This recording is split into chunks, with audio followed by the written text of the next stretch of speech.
Mark interviews. You released this book, George Michael Bear, that you co-wrote with Tony Parsons in 1990. I was wondering if you'd read this page that you wrote and signed. Okay, I'll read it. My name is Yorgos Kyriakou Panayotou. That's really how it's said. It's wonderful. Yorgos Kyriakou Panayotou. To the outside world, I am and always will be known as something else, but it's not my name. As a boy, I haven't read this for ages. I know. As a boy, my biggest fear was that my huge ambitions would stay just out of reach of the child I saw in the mirror. So I created a man in the image of a great friend that the world could love if they chose to, someone who could realise my dreams and make me a star. I called him George Michael, and for almost a decade he worked his arse off for me and did as he was told. He was very good at his job, perhaps a little too good. Anyway, shortly before I was approached with the idea of this book, I decided that his services were no longer required.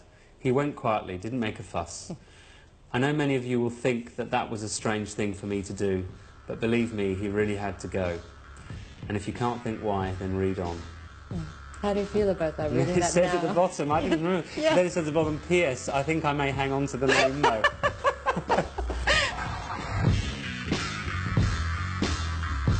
George Michael is one of the biggest selling artists of all time. From the early days of Wham to his debut solo Grammy-winning album Faith, he proved to us that he was more than a pair of tiny white shorts and perfectly trimmed stubble. He was an icon that left us too soon. What would you describe as harder, the road towards success or success itself? Oh, the road towards success wasn't very hard for me at all.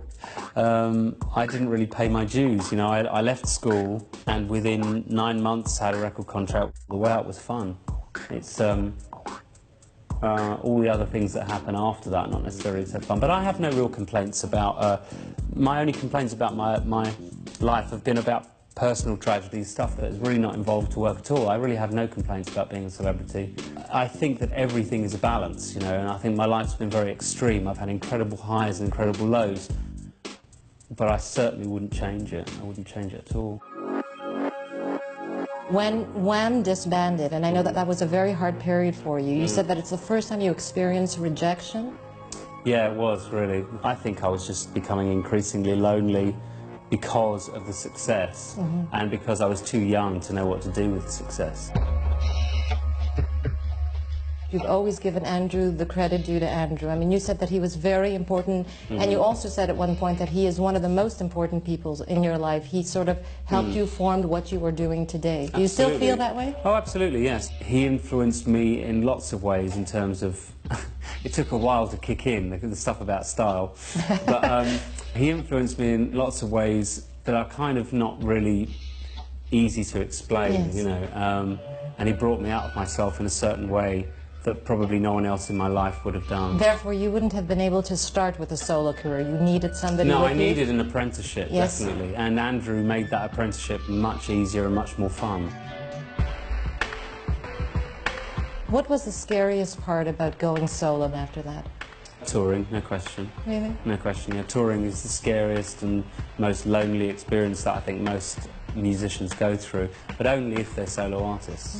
The whole circus is revolving around you, and even having one other person, like with Andrew, having that one other person there, the circus can be around both of us, but we have each other to look at and say, you know, it's like, oh my God. Whereas when you're on your own, no one can really get it, you know. No one can really understand that. You had a recent episode in your life where you were in a compromising situation, to say the least. You came out and you spoke openly. I don't feel any shame I feel stupid and I feel reckless and weak for having allowed my sexuality to be exposed this way, but I don't feel any shame whatsoever, and neither do I think I should. You felt the need to say, yeah, you know, I did this. Well, it was the need to come out and say, so what? No one's hurt, nobody died. All of this attention is based around the fact that I'm a famous gay person. Whether they've speculated or not, the media has been desperately trying to prove that I was gay for a long time. But having been arrested in that situation, I just thought, what's the point in trying to hide anything? It would just be the old cliche, poor man, you know, he's so closeted, he has to go to public places to find sex or whatever, you know. And it's like, that just wasn't the case. It wasn't the case, it wasn't me. I never had been bothered about my sexuality. I had been bothered about privacy, and that had been ripped away from me. So as the privacy had been ripped away, it was like, well, okay, you might as well know who I am. Where did you get that sort of dedication, that confidence in yourself to know that the decisions you were making were right? I've always felt like that there was this kind of guardian angel just for my career, because I certainly don't seem to have a guardian angel in any other respect, but my career has always been something that I've had absolutely no questions about, no doubt as to what the next move should be.